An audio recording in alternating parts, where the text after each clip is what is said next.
Hello and welcome, Scorpio, to your November 2023 horoscope. My name is Jeff, here with you at Raise Your Vibration TV to give you the cosmic weather forecast for the month. Welcome, Scorpio, water sign. I got Scorpio rising, so I resonate with this. We're going to talk about a lot today. We're going to talk about the new and the full moons, how they're going to affect you. How'd that lunar eclipse affect you? Because I know it affected me big time. So, what we're going to do is know that we've already been through this eclipse and we're already feeling that. So, when we start the month off in November, let's go ahead and take a look at the chart. Is that we've already got a huge focus right now on ourselves, and it's all about transformation for you. This is your time to transform yourself, the way that you act with relationships. And it seems like there's this push and pull, and it almost seems like an ego kind of thing. You know what I mean? When we have oppositions in opposite houses, of course, that's why they're called oppositions. And we got planets involved in here. I mean, we've got heavy hitters. We've got Mars, and Mars is your old ruler, but it's in its sign, and I count it still as a significant energy push, and it's against Uranus and Jupiter, and there's like this need to expand, but you almost feel like it's almost like you need acceptance from your other partner, and you really don't need to do that. And that's the rub. It's learning how to communicate effectively in a more grounded approach. There's a big push here to not let relationships get you down, and let that your work suffers because of it, your healing suffers because of it. You know what I mean? It just becomes very dramatic for you. And I don't really think that you need to go through that for the month. I think it's a lesson that you need to learn here, Scorpio. You're using old tactics in a new way of life, and it's just not working for you, But I mean, this is an excellent time for you to get motivated and get things done. You could change your routine up. You can really start, reinventing yourself and how you present yourself to the world. That's going to be a big thing too, because it seems like the energy here is like the world is against me, and it's not. It's your perception of it, and that is the key. Your perception of the world, it allows these experiences into your life, and then you're not shocked by it. You know what I mean? Because, well, see, the world's against me, and it's not. It's you against the world. You know what I mean? You're the biggest obstacle, and that's the lesson to learn. But there's also a need to communicate more effectively in your relationships. I mean, that is like huge for you this month, Scorpio. And that lunar eclipse, I'm going to put that in the description. Make sure you take a look for it. I usually put it in the first minute, but I'll put the link in for the eclipse reading, so you can go ahead and take a look at that, because that will give you some more insight. I think it was more about cleaning out your mental clutter, and now we're going to test it out on the world. Let's see how it works. I just don't want you to be frustrated. Like relationships are frustrating. That's going to ease up. So chill. This needs to be done. The mental health, the physical health, it's got to happen, but you can't have somebody encourage you to do it. You have to be your biggest cheerleader. And that's another thing that has to do with this whole relationship access here, is that you are demanding it from other people, and you should only be giving it to yourself. So this almost feels like hermit energy. You know what I mean? When you would think that lunar eclipse in Taurus, that was all about relationships. Now it's like how it's affecting you, So, it's tough, but this is challenging. But you are you're the phoenix. You rise from the ashes. It just doesn't have to be destructive all the time. All right. So let's go ahead and take a look at the calendar, and let's point out some important dates for you, Scorp. Okay. November 4th, Saturn's going to be going direct. Finally, it's been retrograde for a while. I mean, a while.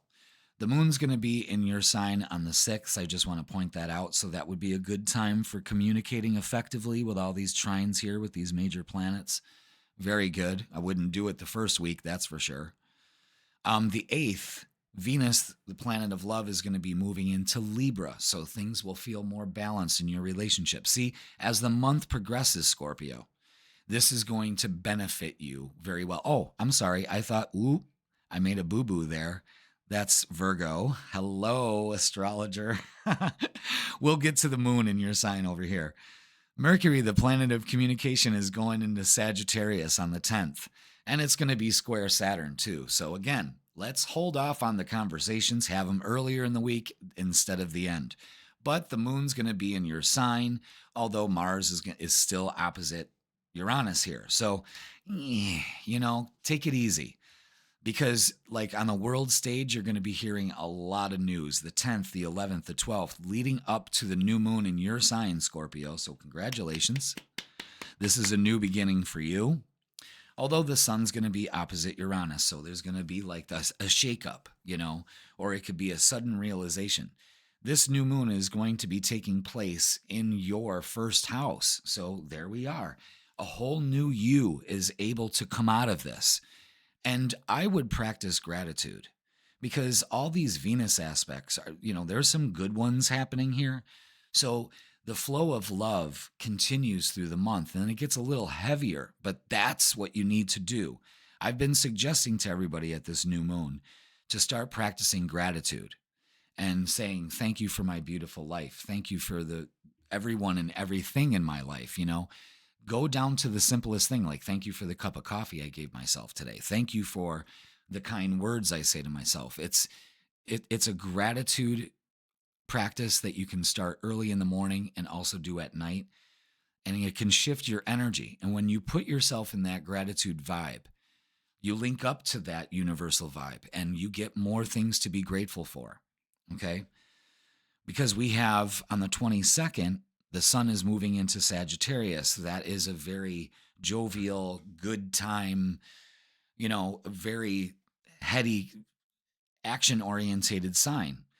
But on the 23rd, Thanksgiving, here in the U.S., the sun's going to be square Saturn. I would suggest not talking politics. I'm sure everybody's going to want to, but everyone's got opinions just like assholes. So, everyone's got one. I guess that's how it goes. But just let's not.